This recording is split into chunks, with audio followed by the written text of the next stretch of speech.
So today we're going to be talking about Sweden and how they just joined NATO. We're going to be taking a look at the implications this might have on Russia and the implications that it might have on the world. Now this happened just about a week ago when you guys are seeing this video, and I'm a little late addressing it, so that's my bad. Anyway, if you guys do enjoy this video, make sure to show some support as we're trying to hit 200,000 subscribers by the end of this year. We just hit 140,000 on our way to 200k, so all the help is greatly appreciated. Anyway, let's go ahead and start talking about this event. So taking a look at the map of NATO here, there are 31 members of NATO. The most recent addition was Finland in April of last year, and then we had North Macedonia in 2020, and before that I believe it was Montenegro, and then some of the other former Yugoslav countries. There's only a few countries in Europe that aren't involved with NATO. Now I say involved because there are a few countries that are not colored in here that are still partners with NATO. And those countries include Bosnia and Herzegovina, Kosovo, Georgia, and Ukraine. And of course the most recent member, Sweden. So now looking at this map, we can see that NATO is pretty much Europe, minus the few countries in the east. Austria and Switzerland are extremely neutral, and the former Yugoslav countries are working on it. Serbia is not a Western country. They don't like NATO.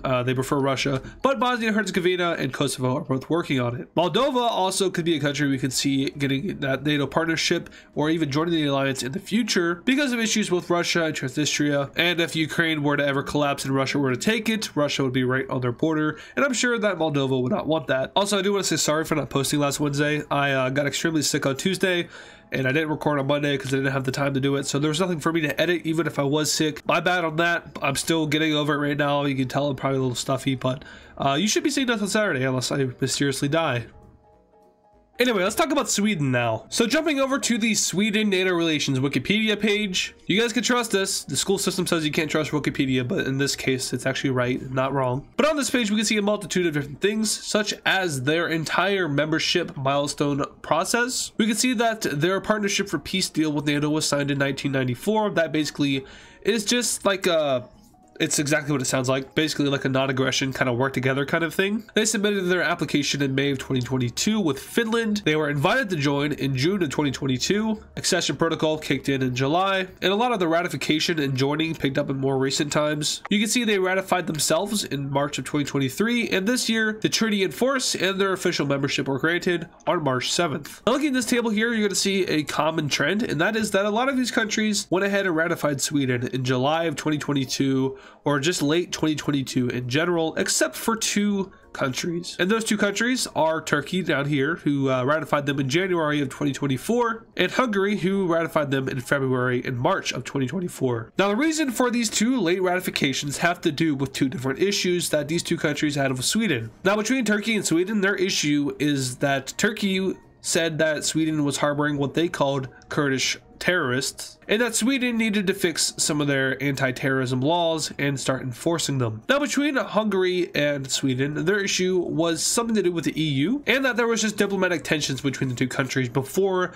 the whole ratification thing started. So there was some history there, but eventually Sweden and these two countries were able to work out all of their kinks and issues, and yeah, they were finally ratified about 7 days ago. So what implications can this have on Sweden, the world, and its enemies like Russia and Belarus? Well, to start off, Sweden is a lot more safe.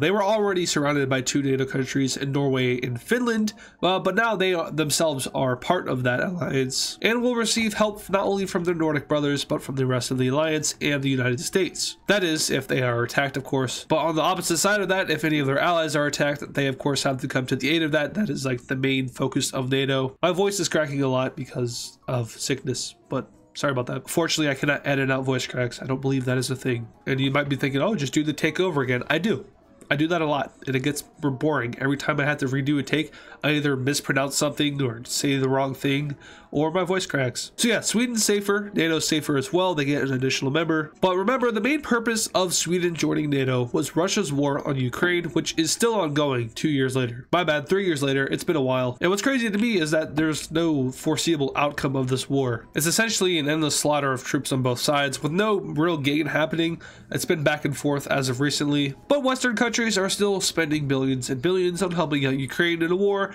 that doesn't seem to have a point, purpose, or end anymore. Now, when the war first started, of course, I spoke out against it, and you know, I supported our spending of spending money in Ukraine in order to protect our ally. But at this point, nothing is happening, and there's no gain on either side. So I'm not saying it's wasted money, but it's not good spent money at this point in time, especially considering that the world is going through some pretty nasty inflation right now. The whole war has trade cut off with Russia right now, which is not good for gas prices in Western countries. And yeah, in short, it would be a lot more beneficial if this war was not happening right now. But now on to what Russia's reaction will be. They're not going to have a reaction. They don't care. With Finland, it's a little bit different because they actually border Finland, and they actually share, I think their largest border is with Finland. Actually, no, that's not true. Kazakhstan exists. Their longest border with a NATO member is with Finland. It's also one of the stronger countries in Europe as a whole. So it would be understandable if Russia were to say anything or have any backlash about Finland joining, and they did, and I addressed that in the Finland video. But with Sweden joining, I haven't seen any major articles concerning about Russia, what Russia has said, so I don't believe it's anything substantial. Plus, Russia already knew that they were going to join, so they've had time to prepare for this, if they're preparing at all. Now, as far as the world isn't going to care either. NATO is the strongest alliance in the world. It's rated by the strongest country and strongest economy in the world, so I don't think they're going to speak out too much against it. I don't mean that in a way that, like, you know, the US is going to, like, retaliate against any backlash, but I mean it in a way that, you know, they want to keep friendly relations with the big money spenders. Right, guys? Right, guys? Yeah, we like money, right? So yeah, I mean, Sweden joining, in conclusion, is not as substantial, and I'm gonna stop myself there. It's not that big of a deal as Finland joining, is what I'm trying to say here. So sorry, Sweden, although you joining NATO is cool. It's not huge news, but I'm still covering it because I wanted to give you guys the facts.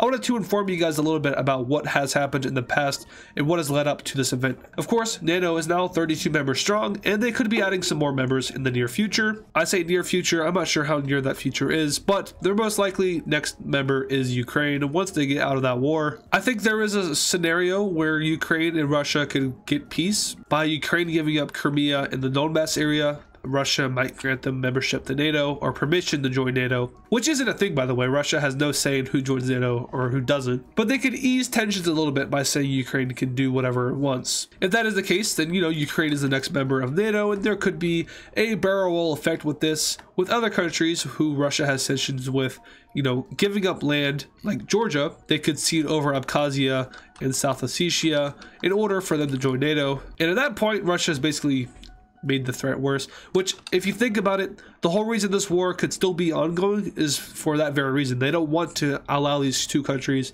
to join up with NATO, and by having a continuous war with them, they're never going to give them the opportunity to do so. But then again, if they weren't aggressive in the first place, they wouldn't be seeking to join NATO. Look at the Balkans. I'm not sure what's happening here. All I know is that these three countries are in not good states. Oh, my bad. Two countries, if you're from this one, or, you know, maybe some of these Eastern countries over here. Personally, this is my own personal opinion, where I'm allowed to have an opinion. I'm not from this area, so you know, maybe my opinion isn't valid. But if a area has its own self-governing government, right, is it not a country? I know a majority of the world doesn't recognize it, and, you know, fair enough, but Kosovo, it's basically a country, right? It's administrating itself. It's like Taiwan. No one says it's a country, but it is a country. The only reason everyone says that it isn't a country is because of big boy China right here. Not the same thing with Kosovo, of course, but similar situation. But I could see them joining if Serbia lets go.